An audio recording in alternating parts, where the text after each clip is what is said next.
If you've been enjoying the show, which I know you have, make sure you support the merch. We got long sleeve 38114 shirts. We got white. Come on, man. We got blue. We got red 38114 shirts. Each shirt, whatever color it is, it got the red specs in it. The blue got the blue specs in it. This is my favorite, the green. You know what I'm saying? Represent wealth. It has the green specs in it. Make sure you support the merch at 38114show.com. They are available in small and all the way up to 2X. And if you want to continue to get your laugh on, make sure you support my comedy special. Say It Louder is on a 1 gigabyte USB drive. It's 35 minutes of stand-up on here and a 15-minute documentary. That's my son on the front. We're throwing up the fist. Name of the special we call Say It Louder. I'm black and I'm proud. Love you, boy. Make sure you get that. I will autograph it for you. And make sure you support the Seamoss and Bladderwack Immortal Herbs. It's a tincture. Boost your immune system. AIDS and weight loss. Boost your libido. Immortal Herbs, which also means Ambrose. Oh, man, that's clever right there, man. Seamoss contains 92 of 101 minerals that your body needs. Bladderwack contains the other 9. Both algae, Seamoss and Bladderwack is an algae that comes out the ocean. It's full of magnesium, iron, you know, stuff that your body needs. So make sure you take care of yourself. These are available at comedianambrose.com. Everything you get 38114show.com. Make sure you hit that subscribe button, turn that notification on. Shows dropping every Thursday. We might drop 2. Thank you. Comedian Ambrose. I'm out, man.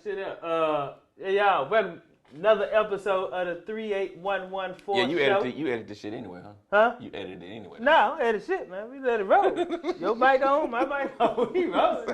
This some hood ass shit. Hey, I'm Ambrose Jones, comedian Ambrose, and we got another special guest in the building. We've been trying to get him up here for a while now. One of Memphis' own, goddamn funny as hell. One of my favorite guys, man. That I came up under, Mr. Goddamn Henry Coleman. All right, yeah. Nice. What's up, man? Man, shit was cracking. You good? Yeah, I'm good. Well, I think, you know what, when I watch you on stage, man, you make me laugh from a different place. I think it's the same way when you watch me on stage. You know what I'm saying? Like, man, I mean, funny as hell. I always heard this rumor, right? I gotta get this out. Did you flick Apollo off? Yes or no? Did you say fuck Apollo? Yeah, I mean, but it was after I got booed. It wasn't like, got booed. Yeah, it wasn't like, you know what I'm saying? It wasn't like I just walked out there and I was angry. Yeah. You know, I walked out there and I started telling my jokes and man, but there's a lot of backstory. There's a lot of backstory to that. It was a lot of stuff. You know what I'm saying? Like, first of all, when I got the call to do Apollo. What year was it anyway? 2001. 2001? Well, where was the World Trade? The World Trade was 2001. So I did it before the World Trade Center thing. So it was 2000. I taped it, because you tape it the season previous, which was like December or something. And then, so it was 2001. I taped it December of 2000. Okay. And then it aired March, late February, early March of 2001. Okay, and then aired your part when you got. Yeah. What joke you come out there with? I used to do this joke where I said gas expense. Because back then, gas had just started getting like maybe $3-4 a gallon. Yeah. And we was used to it being like 70 cents or like $2 or something like that. Right. So I would come out and my first joke was every black, white clubs. My first joke was, man, gas expensive. I know what I'm gonna do. I'm gonna go buy me a whole lot of, no. I said crack is cheaper than gas. I know what I'm gonna do. I'm gonna go buy me a whole lot of crack, smoke it, and just run everywhere I have to go. Yeah. Right? Now, that joke usually is like, I remember that. 20 years later, you know. Yeah. But back then, they used to just hit. It wasn't no hilarious joke, but it just hit. Just kind of hit. And Apollo had a comedy 2KO where they did it was 2 people against each other, just one comedians. It was another comedian than you. Oh, okay. I went against this girl named Queen Aisha. Queen Aisha, we Facebook friends now, super cool. She's a big girl, plus size girl. And she went out there, and all her jokes was just plus-size girl jokes. I like thugs. I like dudes that wear Timbs. She ripped. Yeah, she killed it. She killed it with all this big girl stuff. Yeah. And they was like, oh, you know, I'm a small guy. I walk out there, you know, like Apollo's kind of like one of my first black audiences. Like, I really wasn't doing black shows back then. Wow, that was your first one? Yeah, I came up in the Looney Bins. I really wasn't doing... I was doing, you know, chestnut rooms. I was doing little rooms, but I wasn't really doing black. That was your first I black? wasn't really getting paid to do black comedy. I was doing black shows, but I I wasn't a professional in the urban scene. Apollo It was like my first kind of. You didn't even have a demeanor. They just felt your demeanor. Yeah. Like you know white people. Yeah. So I didn't even dress up. Like now, if I was gonna do something like that, I have a nice little, something to look. I was just kind of casual. You ain't know about the black crowd. Man, I ain't know about black people. You gotta be fresh. If you ain't nothing, you gotta be fresh. Yeah. So I just kind of came out there casual. I was the only one downstairs not earning nothing. They was like, "What you gonna wear?" I was like, "I'm this cool, right?" Cool. They was like, "Whatever." So I told my little first joke, and then they was like, it wasn't nothing. Didn't nothing happen. So I was like, kind of stunned. So then I went into my second one, and then by the end it was like a broke joke or something. It was like two people booing, like right there. It was like two people, like 2 or 3 people booing, but not the crowd. And when I looked at them, then it's like the whole place just kind of sensed it. And then the people on the first row, second row, third row just kind of all start to kind of just, and then you just like, to look at 2,500 people, you looking up like this, and they gone, like they just like, boo, da-da-da. Boo. And it's like, man, just like, in that moment, I just kind of like not, and all I could think about was how I had broke up with my baby mama. Yeah. Cause when I got booked for the Apollo, me and my baby mama was beefing, and I called. I was like, "Yeah, I'm about to be a star. You know what I'm saying? I'm going to New York. I'm about to be on TV. I'm about to make it." Steve Harvey? No. Capone? Is it? Rudy Rush. Rudy Rush. Okay. Rudy Rush. That's who Capone. Rudy Rush was hosting, and you said what? Yeah, Capone said that's who he started with. Yeah, so Rudy Rush was hosting, and Rob Stapleton was doing the warm up. Okay. So Rob Stapleton had the crowd, but it was the same crowd. They took 5 shows a day, and this is people don't understand it. When TV taping, they tape shows back to back to back. So it's pretty much the same crowd. People walk outside, take a rest after each show, they come back in. This was the 5th show that day. Oh. So this crowd has seen 5, and they give them energy drinks and Red Bulls and stuff like that to keep them energized. Yeah. So, but these people been sitting there. They want to go. They really want to go. Man, they just over entertained. They just tired. Yeah. And so I'm just on stage thinking about how to, argue with my baby mama. I don't know if I had enough money to get back home. Like I just had put a lot into this trip. And I'm just like, and I realized like, okay, and I'm thinking, okay, because your mind racing. I'm like, okay, the Sandman about to come, and saying this gonna be bad, and so just like everything was like just going fast, and then before I knew it, I started to walk off, and I just remember my mama saying, don't let them see you break. Don't ever look like don't ever let them see that they broke you or that that you was beat.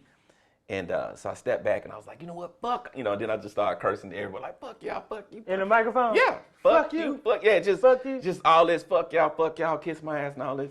And then Did they show that? Yeah, now they when they aired it, when they showed it, they just showed me walking out going, crack is cheaper than gas, And then they showed that joke not working. Okay. Then they showed me looking mad, and then they showed me walking off. Okay, but they aired the. Yeah, but after I came off stage, Rudy Rush came back up there, and he was like, man, he was cursing y'all out, and his kids, like, he was like, it's kids out there, and that's not right, da-da-da. So he kind of roasted me for cursing the crowd out, and then, and I thought you should have did this. No, man, I was you like, said, fuck you, fuck you. Yeah. Fuck you.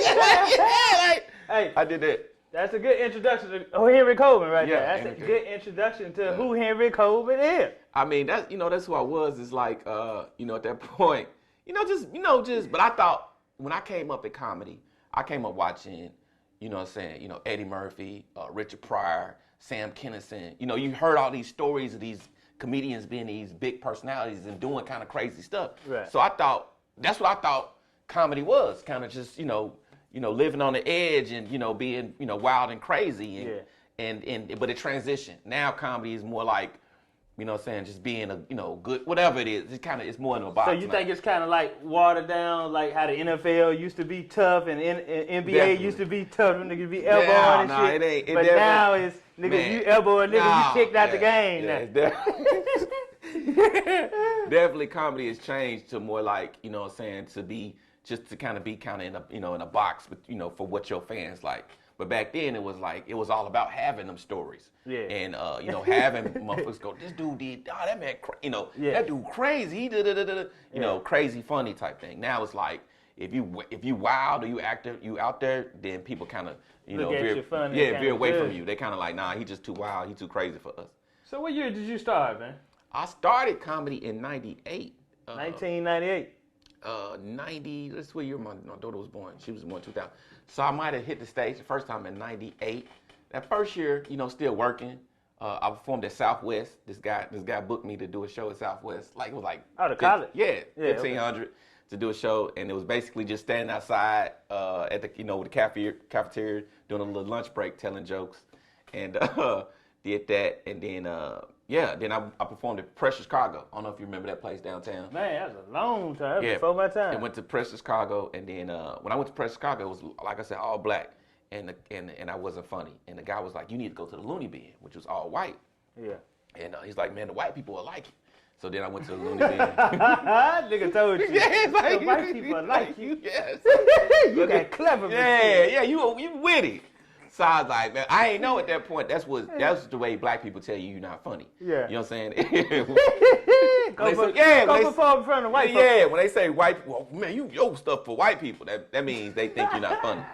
So I was like, so when people would tell me that, then I'd start being offended. Like, nah, man, I'm funny to whoever I'm in front of. Right. You know what I'm saying? Whoever hear these jokes gonna laugh. So but I went to the white club and then I started performing and stuff. But did they like you? You know what? They did, but I could see that I wasn't. I could see that even with the white people, I wasn't a black the whites loved. You know what I'm saying? You know what I'm saying? I'm a black the whites like, right? But I'm not a black the whites love. Okay. You know what I'm saying? Like you talking about a Kwame Bell or what's the dude on the Daily Show? Trevor Noah. Trevor Noah. That's a black the whites love. If white people love you, you can. It's good money in that. Okay. You know what I'm saying? It's good money in that. But if you're a black the whites like, then it's like, okay, we're gonna hire you, we'll work you, but you ain't gonna. You know what I'm saying? Like Alonzo Bowden, they love. Yeah, they love. You know what I'm saying? So you understand what I'm the difference. Right. So you, is that you think that's cause you from Memphis? You got that Memphis edge on. They don't give a fuck. I was like how I was, coming up with my grandma and I got a lot of criminals and crazy people in my family. So, what was mirrored to me was just like people that just. Just tell it like it is. So I think that's what stopped me from really connecting with white people was because I did have that, likability, but that edge. Very, very edgy. But with the black people at first, it seemed like I was, they just couldn't just kind of too corny. Okay. You know what I'm saying? But just wasn't, edgy, but just not the kind of edgy niggas like. But I think that's, where I probably started off where, the white people probably love it, but now as you grow into yourself, I gotta say what the fuck I want to say. You do. Yeah, and I don't give a fuck if you like it or white not. people see a well-spoken black person with humor and, you in that kind of baby phase of your, your career.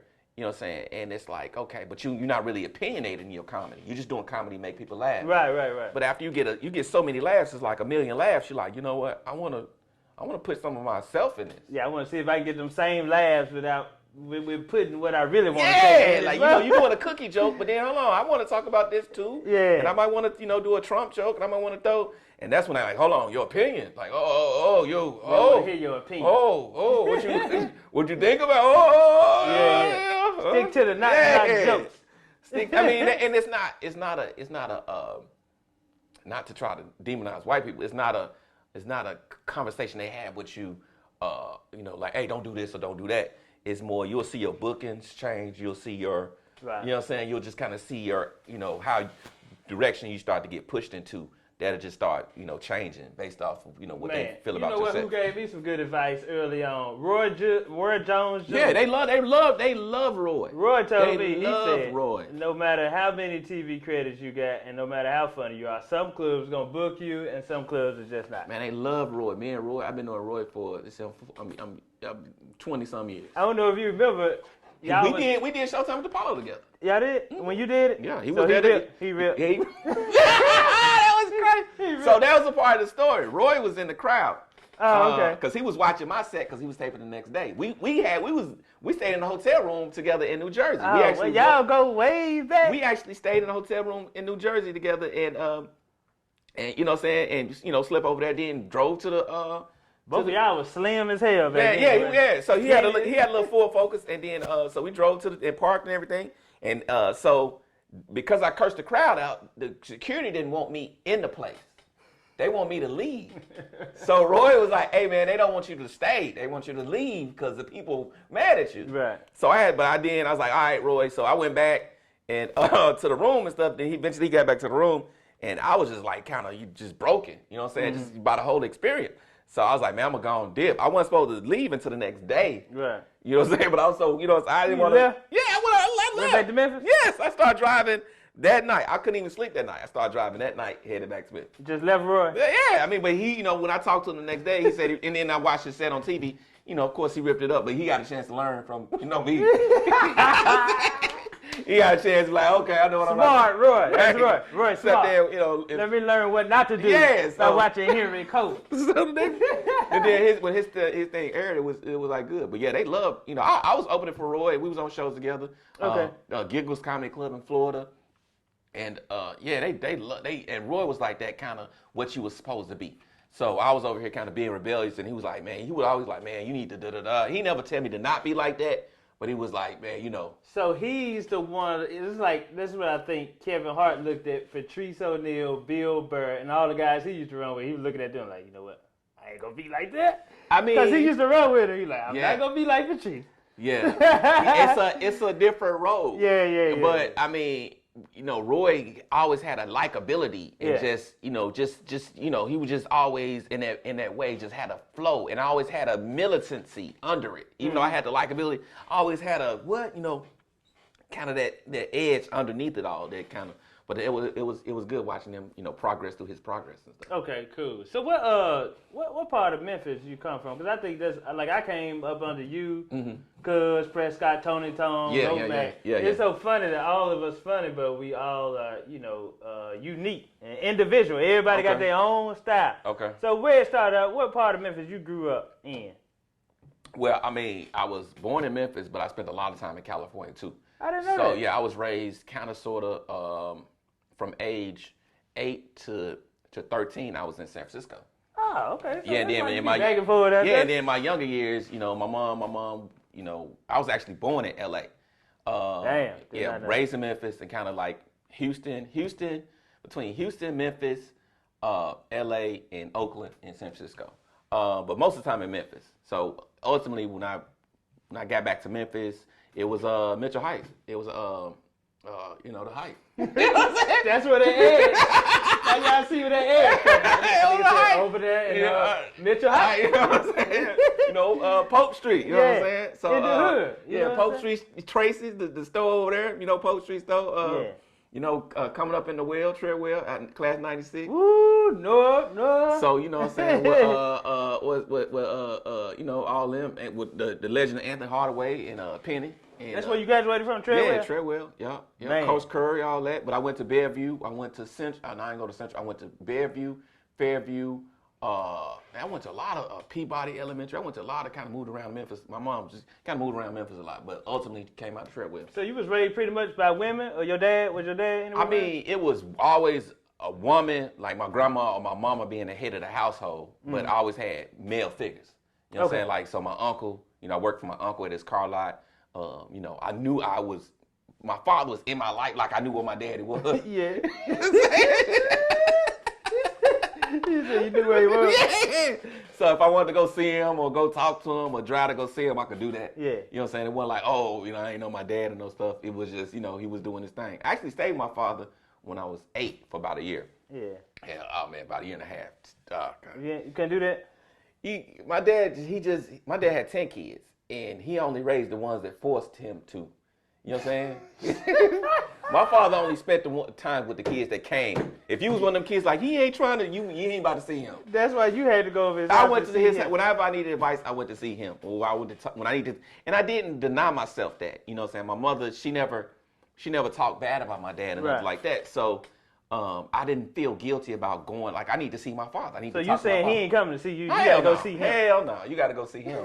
But I mean, real daddy right there. but you gotta understand. Spoiler y'all motherfuckers. Go see me if he wants to. You know what? Because I feel like my son, he don't call me. He want me to call him. No, like, man. "You call me. I'm your daddy." So I asked my father. I said, "Man, why you didn't? You know what I'm saying? Why you ain't trying no harder or whatever?" And he was like, "You're never not your children's parent." I was like, "Well, what about parenting?" He said, "Parenting happens when I see you." And I was like, "Damn, like, Hey, hold on. like that's how he thought was like." Hold on. So your daddy said, "I ain't come around a lot because I never stopped being your parent." I'm never not your daddy. That's how he I'm felt. still your daddy. At the end of the day. Whether you like me or not, I'm still him. your daddy. And you know, and it's your father's pretty much you in the future. You know, your parents is you in the future. So is. So if you want to talk to what you gonna be like, you know, while they there, is it's kind of beholden on you. It's not like I was in the streets. You know, I still had my grandmother, my uncles, Tracy Carr. You know what I'm saying? My Uncle Durrell. I still had other men. It was just when I needed that message, I need to go see my father. Go see your dad. You know what I'm Okay. saying? Yeah. Like I asked him about when I started comedy when I was 19. I went and saw him, and you know, I was like, "Dad, what you think?" You know what I'm saying? I was like, I went to go see him. Like I he's went a to see him. therapist. Like he a therapist. Man, I went to go see him, Yeah. you know, because, you know, and I was like, "What you think?" I'm thinking about doing this comedy. You know, I had just bought a car or whatever. And, you know, he liked the car. And he was like, "Oh, yeah, you know, well, I think you should do it. It's a hobby." And why he tell me this? He was like, you know, he's like, "I think you should do it as a hobby." And I was like, "Well, Dad, you know, I can't compete with other comedians that are doing it full time if I'm just doing it on the weekends. I just can't. I'm not going to be able to do that." He's like, "Well, but it's not making no money for yourself.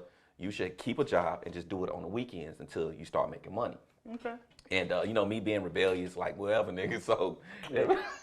Fuck a job. Yeah, so about 2 years in, I just quit, you know what I'm saying? I just thought, yeah. I did the same thing. I just quit. Okay, so that's a real daddy though. Yeah, I mean, he did his, you know what I'm saying? He did his thing. Yeah, he did his. He did, you know, he. What if you needed money or something like that? Nah, he wasn't, he would, but he was that parent that made it so difficult to get the money, or you know, it was like a loan to where you just like, didn't want it? let me just get on. I like this nigga daddy, man. We too soft on these goddamn kids. Nigga, if you need That's how come holler at me.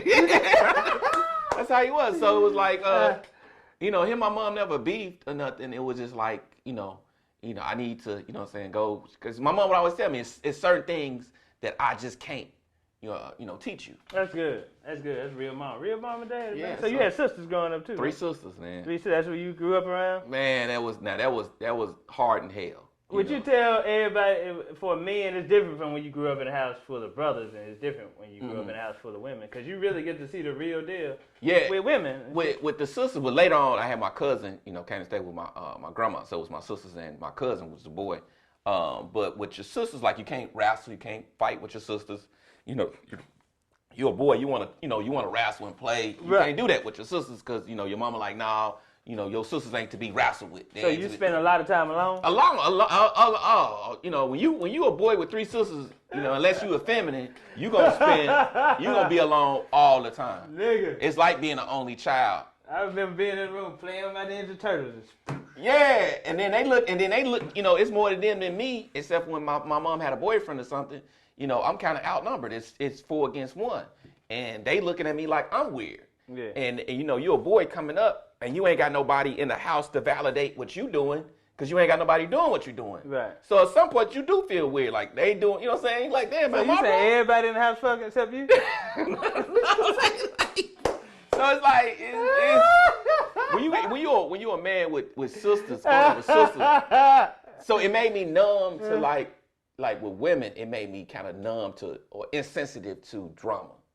You know what I'm saying? Like, you know, if I got a girlfriend and she crying or she, you know what I'm saying, going through emotional You ain't pay no attention to that shit. I'm burnt out on that. No. And you know what? I think it's for me with chaos. I don't like, and like in relationship, the back and for the chaos. Because you know, you seen so much of that shit growing up. It's like I can't do it. It's women do like they like a constant kind of stream of, and men, we're problem solvers. So when your lady going through something, you want to come up with a solution. Like, how do we get out of this? That ain't what they always want to hear. No, they want you to listen to the goddamn problem. They want you to stay in that. They like the continuing ongoings of stuff just kind of being not right. And you like, man, we could, they don't want to fix to it. They want to listen, like you said, listening ear. Right. So with my sisters, it was just watching them.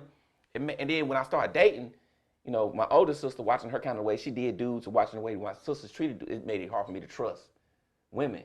'Cause I saw, you know what I'm saying? You know what I'm saying? It's like I could see, like with from my auntie to my mother to my grandmother to my sisters in their relationship with men, and kind of being on this side of it where I'm hearing the conversations and I could see the kind of stuff they doing. Right. It made it hard for me to just be with a woman and believe her. Oh, okay. When she's like, "Oh, Henry, I'm going," I'm like, "You going where?" Well, I just seen you. Yeah, so this look kind of like what, you know what I'm saying? Yeah, so I the see scheming and scamming. Like, this girl told me I had her pregnant. It's like 16, this lady, I was messing with this lady. Like, You were 16. I was like 16. She was 15. old. She's like maybe 23, 24. Okay. And she said she was pregnant. So I told my sister, I was like, you know, because she's like, well, Henry, you know, women do that. They be playing games. She said next time she say she's pregnant, then you tell her you excited about having a baby. Right? She said, just tell her you can't wait to have a baby. You excited. I'm excited. Yeah. Reverse psychology right here, ladies and gentlemen. I was like, why would I tell her that? She's like, just tell her and see what happens. So I was like, she was like, yeah, you know, I'm pregnant. I just went and got tested to get pregnant. I was like, that's great. I can't wait to be a father.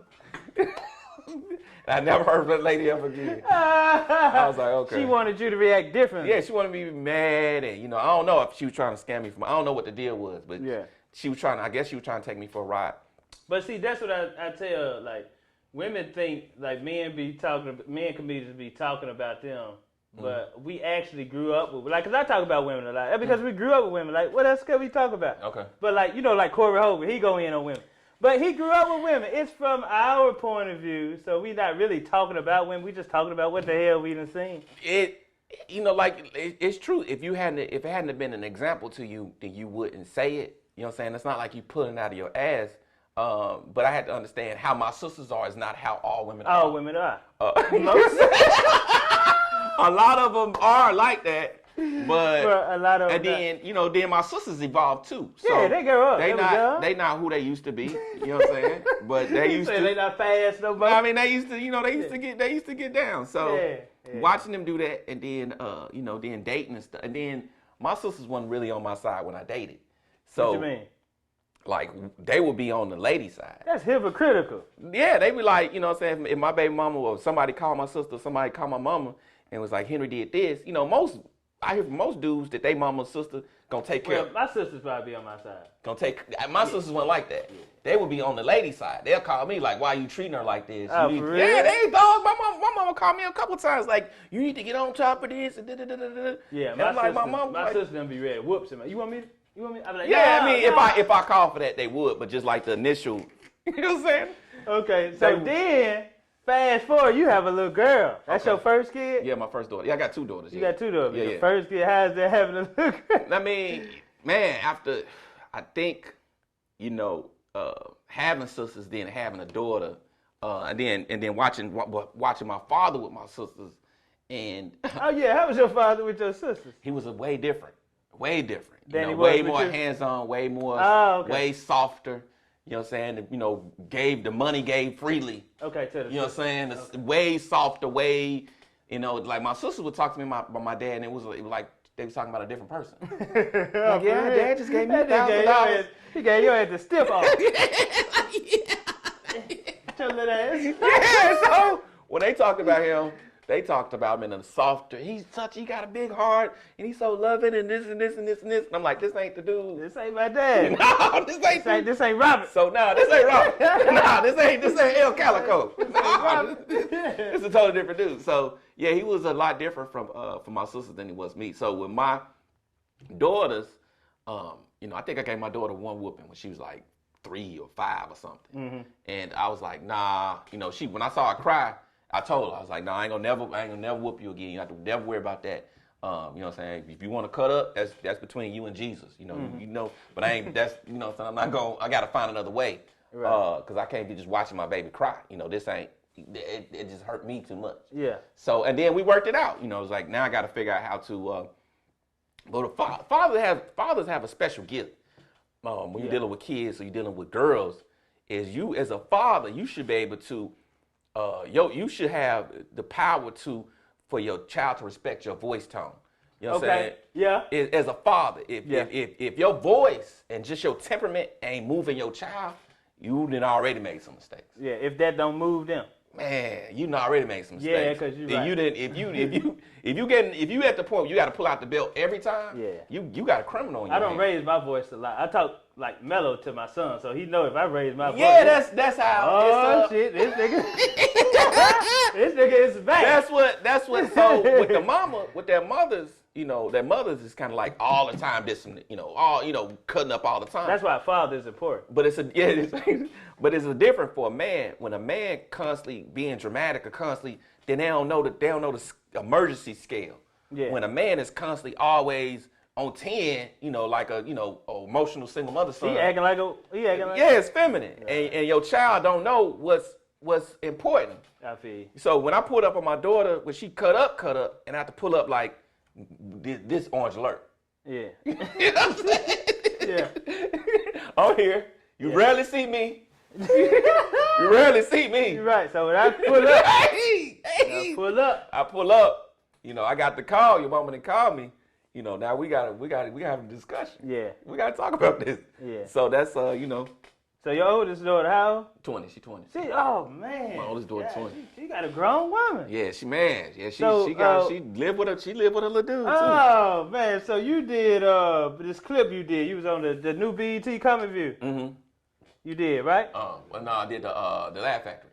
No, what's this? The All Deaf the joint you was on with. Oh yeah, with the All Deaf Comedy on HBO. All Deaf Comedy, and you had a clip of your you talking about your daughter. Okay.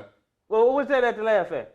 That was at the Laugh Factory. You did this clip, right? Yeah, right. about my daughter. Talking about your daughter. Yeah, busting dude windows out. Busting dude windows Yeah, out. man, that was And you was like, oh damn, my daughter getting some grown man dick. She doing some real fucking. So it nigga.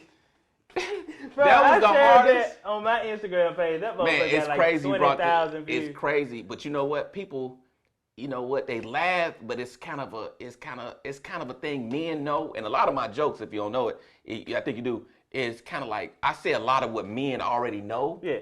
But people don't know men know. Okay. You know what I'm saying? Yeah. I say a lot of that stuff that we talk about. Right. Locker room talk, or just kind of like, hey, just straight. Like, stuff, you hear men say, in passing at work that women don't understand, we understand. Right. So that's what I was when the clip went viral, I was like, how y'all don't already know this? Right. Because a lot of men wouldn't say it how you say it. Out in person. So you said my daughter get some real busting dick. windows, busting this little boy. You ain't doing that from dry humping and kissing in the mouth. That's the joke. This nigga is putting it down. Man, on my so back. it was like, but no, the worst part was the day it happened.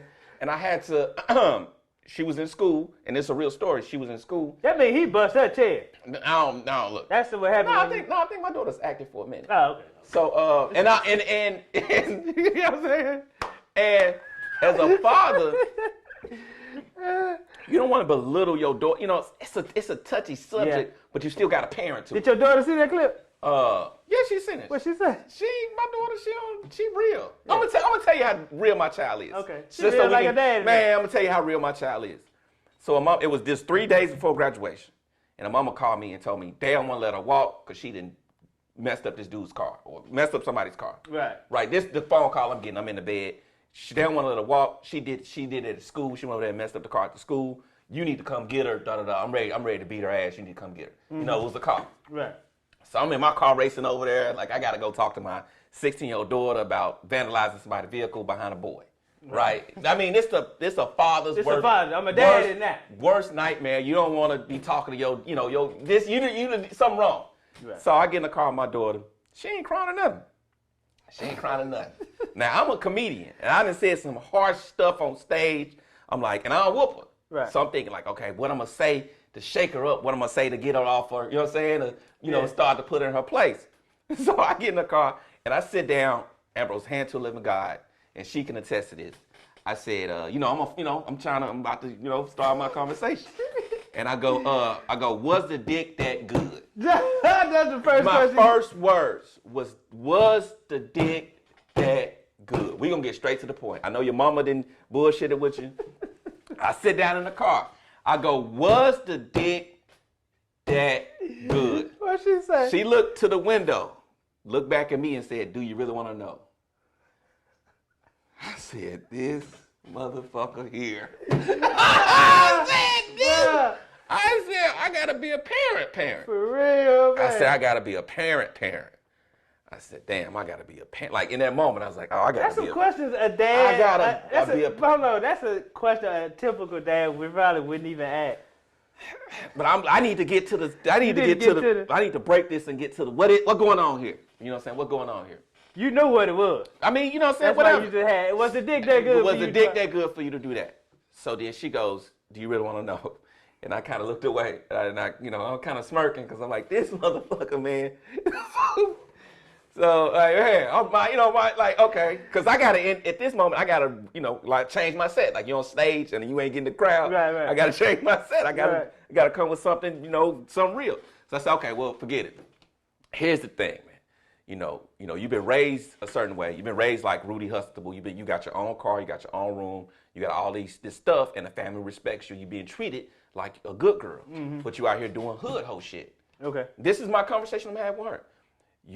If you're gonna keep doing that, then we gotta treat you like a hood hoe.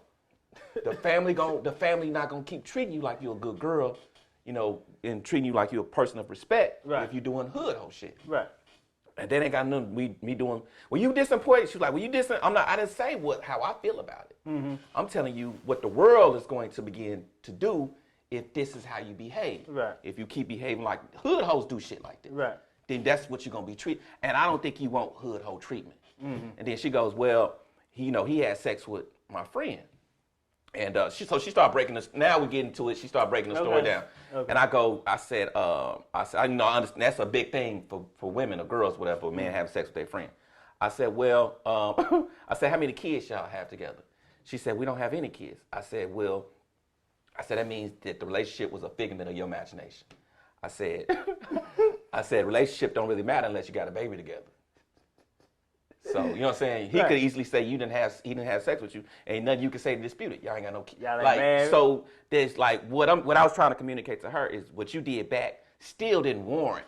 Mm-hmm. You messing up your whole life for something that's you're gonna have bigger fish to fry. That's what I'm trying to communicate. Like down the road, you don't want to, this is not what you want to do, and just kind of get that point across. Right. In a way that she understands she can emotionally digest and intellectually digest to change your behavior. Okay. See, I ain't got no problem with that.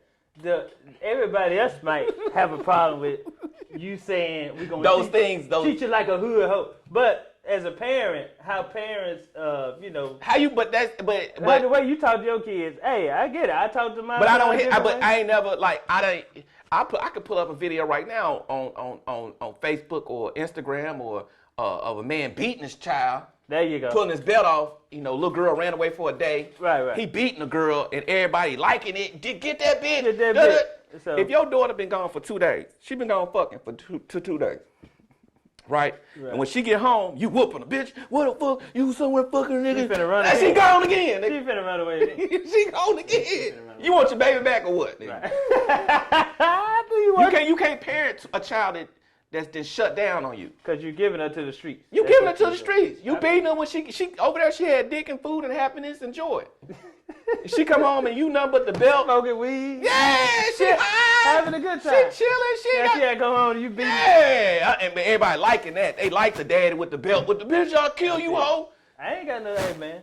But when you did that register with her? Yes, she a totally different person. That registered with her. Yeah, she changed. She changed immediately. That's all that matters. She changed immediately, and she understood that. I'm like, okay, my thing was like, I never wanted my daughter, and all this gonna sound weird to women, but I didn't want my daughter to be one of them girls that fell in love with the first dude that they got with, and then gave that nigga 15, 17 years, 5 kids, and then then got back in the streets and they mid-30s. You know what I'm saying? You ain't want No, I want my daughter to, enjoy her life. You know what I'm saying? Yeah. Make it to 25. The older you can get your girls without having kids, the better parent you are. Oh, okay. Is that the thing? Your girls. The farther you can get your girls. The farther you can get your girls without having kids, the better parent you are. Yeah. Okay, that's a good analogy. That's a Because good. with a girl, the parent come to the father house. Mm-hmm. You know what I'm saying? With a girl, the parent come to the parents' house. Mm-hmm. With a boy, the baby, oh, my son got a girl pregnant. He got to pay child. Eventually, all he worried about is paying child support. Mm-hmm. That's the worst thing that boy worried about is at some point. You don't want no babies come to the house. No, the baby gonna be at my house. Baby gonna be at our mama's house. We gonna get the baby. We gonna get the responsibility. So you said as long as you can get your then your kid without a child, you doing good. You doing good. She's 29. She's 29. No kids. No kids. No kids. Did you instill in her? No, I didn't say don't have no kids. I didn't say per se don't have no kids. But I tried to, say how I broke it down to her was that. I gotta hear this. How I broke it down to her was like I didn't put in the video was that, responsibility ain't sexy. So if you with a boy and y'all ain't got no responsibility, then y'all can enjoy each other. You know what I'm saying? And it'll be sexy and it'll be fun but bringing a kid to it it's gonna erode the sexiness. Yeah. I said having a kid, because I didn't want my daughter to think having a kid was wrong or bad. Right. But I broke it down. I said having a kid ain't bad. You got two people working, two incomes, one car note, two car notes. Say both of y'all making $15 an hour, $13, $14 an hour. Mm-hmm. That's $1,800 a month. That's $3,600 a month for two people, right? Right. Your rent, the highest gonna be in Memphis, $700, $800. That sounds car like notes, perfect couple $1,500, in Memphis, $1,500. You know what I'm saying? But you got another 2 stacks every month to kind of trick off and play with if it's two people. Right, if it's two people. But the baby brought responsibility, right? Yeah. Responsibility is affecting y'all relationship. Yes, it is. Now you got people that want you and you got people that want him. Now y'all 2 different households off that same $3,600. Rent is $1,800. 2 different car notes. Yeah. Car notes is $25. You gotta eat. You gotta do. What you got left now? Yeah. To fuck off and play. Yeah. So now your fun gone. Yes. There you go. So I'm trying to make it to where she can emotionally and intellectually digest the decision. Because it happened to us. We had kids. We had kids, and then nobody just fucked us up. Somebody might say, "Hey, nigga, don't be out here getting bitches pregnant." But they ain't break it down step by step and how that's gonna change your life and affect what you do. Okay. They just said, "Don't do the shit." That's good, man. So I tried to say, look, I'm not telling you. It's between you and Jesus. I'm not going to curse the Lord if I'm a grandfather. I'm not going to say, oh, God, why you do this? Yeah. But I do know, what I tell my daughters, or my kids, is I parent to my future guilt. I say, so that when we get to that place, I can say, I told you that this was going to be, and then now we're going to go through this process. Okay. So, you know what I'm saying? Good advice. Just like, okay, I'm not telling you not to. Personally, I would like for you to wait. But if you don't, I'm still going to love that child. I'm still going to care about that child. But I'm also going to let you know that you knew and you went into this eyes wide open. Mm-hmm. You know what I'm saying? So enjoy your life with this shit. And I think that's what she's trying to do. Have fun. Yeah. Yeah. But it's hard parenting girls because I'm going to tell you something. Girls, you got to understand, whatever they telling you is 6 months to a year old. You know what I'm saying? Like, girls do first, and then they tell you about it when it's in emergency state. Okay. You know what I'm saying? So a lot of times you parent into something that might have happened. Like my daughter would tell me she kissed the boy. That means they already made out. In my mind, you know what I'm saying? In my mind, they already did something. You know what I'm saying? She now she just feeling so guilty. We always get shit late. Yeah. So as a father, you got to understand, you're not parenting to what they. You just blow it up in your mind and parent to what they not telling you. Okay, so that's where your comedy. You grew up with women, then you had girls as kids. Yeah. So that's your comedy. Now y'all see why he I remember one time watching you in the show. You like, I like pretty face fat girl. Yeah. And he was actually there with a pretty face fat chick. Yeah, pretty face, big and adorable. Yeah, so it's like so hilarious, man. That's like I just try to tell the truth about my life on stage. It is so, hey man, it's so hilarious because I know that's you. Like when you be saying the shit, you be saying on time. I was like, man, that shit's so goddamn funny, bro. But yeah, I think I put you against any one of them goddamn top headliners. Man, hey, we gonna get it. Selling tickets, man. That's all. That's why you doing this. That's why I'm doing what I'm doing. Mm-hmm. It's not a game of funny no more. Like we talk about all the time. Is can you sell tickets? Can you sell tickets? So what's one of them shows you did that you was like, oh yeah, this is. I know you did the all deaf digital. Mm-hmm. What else did you do? I did Showtime at the Apollo. I did 2 seasons of BET Comedy View. I did 3 shows on MTV. A bunch of little reality shows and stuff. Yeah. Okay. When we gonna get that special from Henry Coleman. You know, I take my first special on Comedy Central Studios in 2008. Man, you did? I did. I take my first special in 2008, and I got it at my mama's house right now. I still got a copy of it, mom. It was god awful. It was like right when I still would like to see it. No, but it was like right when I had started performing for more black people. Yeah. You know what I'm saying? Like really kind of started to do black shows, but I was doing mostly 90% white shows. And so I taped it, and I sat down with my friends and watched it, and then it was just kind of like, you know. So it was an hour? It's an hour. So I put that, like I started selling it like maybe 6 years ago. I put that on a DVD with like maybe 6 other little 5 or 10 minute sets, and I would sell it. You know what I'm saying? So I got it, but that was that, and I was like, I don't want to do that no more. I don't want to do a thing where I drop a special that's not special. You know what I'm saying? I want to, you know, when I put something else out, I want to make sure I want it to be production dope. Right. And I mean, it ain't got to be big, it ain't got to be a lot of people, but I just want to make sure that it's connecting to what my voice is. You know, I don't think, like, when I look at that, it's kind of what I was doing at that time. I just didn't know how to translate it to video. So I mean, now if I get on, I think you ready now. You ready now? I mean, I would still like to be like when the world open back up, maybe get 6 months, get 8 months of good touring dates where I'm performing for people that's coming to see me. That's and then you know what I'm saying? That's one thing. Comedians are so hard, boy. We're hard on ourselves. Yeah, I want to get to where I'm doing a lot of shows for people that's coming to see me. Where I know not when I'm opening for nobody. Cause you know I want to be like with people. I'm selling tickets. People come to see me. I know, man. And then tape something. I'm looking forward to that. Where my crowd is just coming to see me. And I'm not hating on. Right. I'm not hating on people that pick me up or let me do time on their shows. That's dope. But it's a different feeling when the crowd is there. Paid the ticket to see you. I'm coming to see this. Yeah, I'm coming to see him talk that shit. I'm coming to see Ambrose get that. Yeah.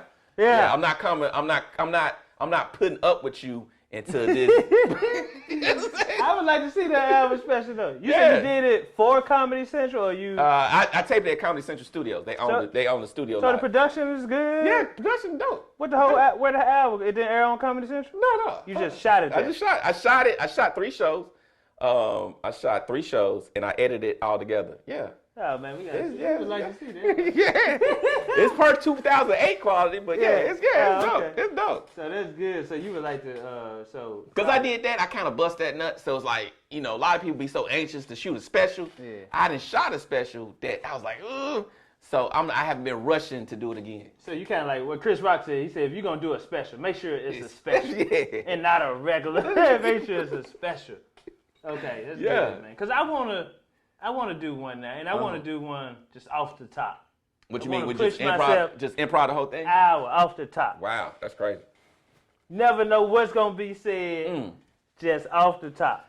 Oh yeah, I mean, you know what I'm saying, but I mean, you know, yeah, that. I think it's because it's a different day of time here. I know you want to wait till you get to your comment, but niggas just throwing specials out there now. You know, and I think Afion got one coming out right now on LL.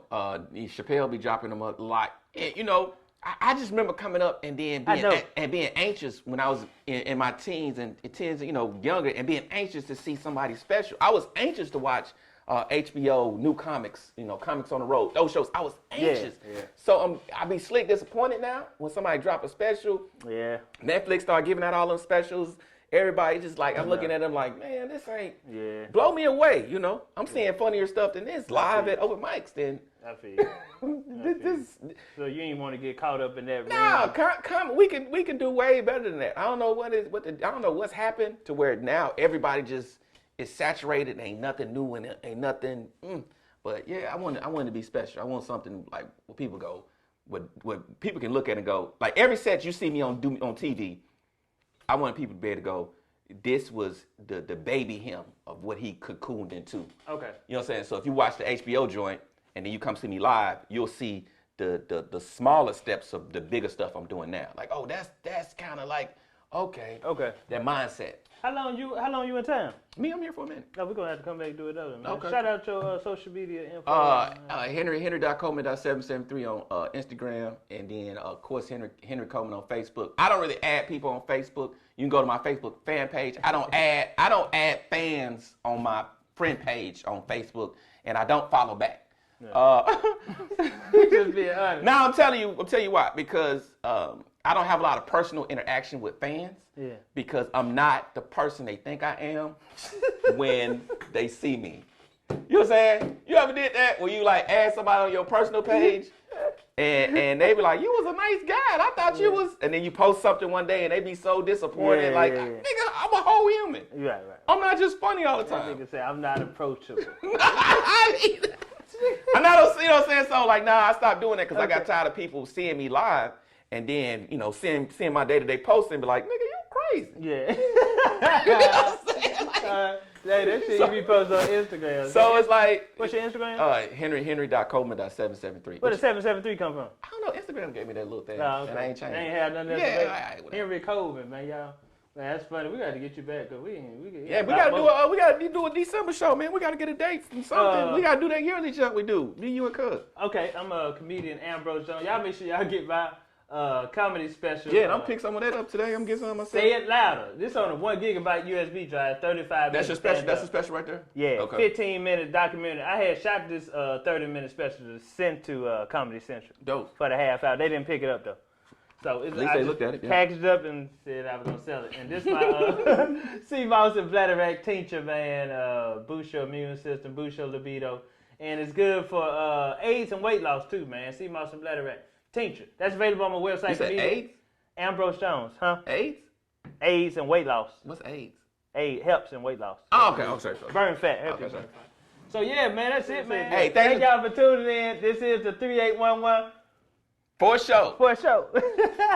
And don't approach him. He's not. Man, don't approach him. Don't approach him. No, that's dope, man. Yeah, okay, cool. Wrap it up. That's good, yeah, man. we gotta.